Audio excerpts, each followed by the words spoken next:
राजा विक्रमादित्य और बेताल की पूरी कहानी। प्रारंभ। राजा विक्रमादित्य का न्याय और वीरता। प्राचीन भारत में उज्जैन नाम का एक राज्य था, जिसका शासक राजा विक्रमादित्य था। राजा अपनी बुद्धिमत्ता, न्यायप्रियता और वीरता के लिए प्रसिद्ध थे। उनकी प्रजा उन्हें अत्यंत प्रेम और सम्मान देती थी। उनकी बुद्धि और धैर्य का कोई मुकाबला नहीं था। एक दिन राजा को एक कठिन कार्य सौंपा गया। एक भटकती आत्मा, जिसे बेताल कहा जाता था, लोगों को परेशान कर रही थी। बेताल अपनी चालाकी और जादुई शक्तियों के कारण पकड़ में नहीं आता था। उसे वश में करना बेहद कठिन था और यह कार्य राजा विक्रमादित्य के अलावा कोई नहीं कर सकता था। बेताल को पकड़ने का निश्चय राजा विक्रमादित्य ने इस चुनौती को स्वीकार किया। उन्होंने अपनी तलवार उठाई और चांदनी रात में श्मशान घाट की ओर प्रस्थान किया, जहां बेताल रहता था।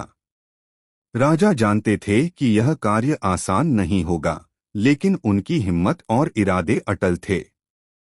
श्मशान घाट पहुंचने पर उन्होंने एक पेड़ पर लटकी हुई एक शव को देखा। वह शव वास्तव में बेताल था, जो एक चालाक भटकती आत्मा के रूप में था। राजा ने बेताल को पेड़ से उतारने की कोशिश की, लेकिन बेताल ने अपनी चालाकी दिखाते हुए एक कठिन प्रश्न पूछ लिया। बेताल के प्रश्नों की परीक्षा। बेताल ने कहा, राजन, यदि तुम मेरे प्रश्न का सही उत्तर दोगे तो मैं वापस अपनी जगह चला जाऊंगा। लेकिन यदि तुमने उत्तर नहीं दिया या गलत उत्तर दिया तो मैं तुम्हारे साथ चलूंगा। राजा ने ध्यानपूर्वक प्रश्न सुना और अपनी बुद्धिमत्ता से उसका सही उत्तर दिया।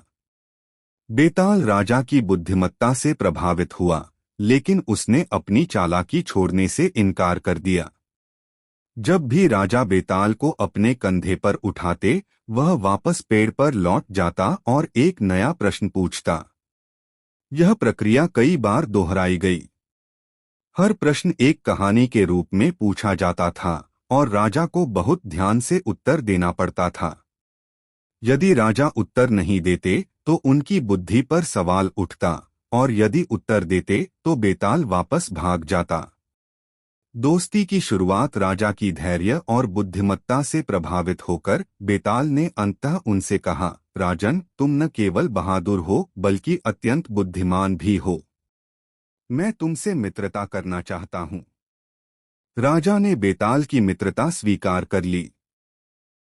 इसके बाद दोनों ने मिलकर कई कठिन यात्राएं की और अनेक समस्याओं का सामना किया। बेताल की चालाकी और राजा की बुद्धिमत्ता ने हर बार उन्हें विजय दिलाई।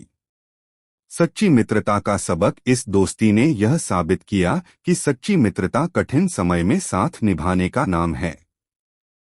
राजा विक्रमादित्य ने अपनी प्रजा को न्याय और खुशहाली दी, और बेताल ने अपनी शक्तियों से राजा की मदद की। दोनों ने यह भी सिखाया कि ज्ञान और अनुभव के बल पर हर कठिनाई को आसानी से पार किया जा सकता है। कहानी का अंत। राजा विक्रमादित्य और बेताल की कहानी आज भी सच्ची मित्रता, समझदारी और साहस का संदेश देती है। यह कहानी हमें यह सिखाती है कि दोस्ती एक ऐसा रिश्ता है जो हर चुनौती का सामना कर सकता है। उनकी यह अनोखी कहानी हमेशा के लिए लोगों के दिलों में जीवित रहेगी।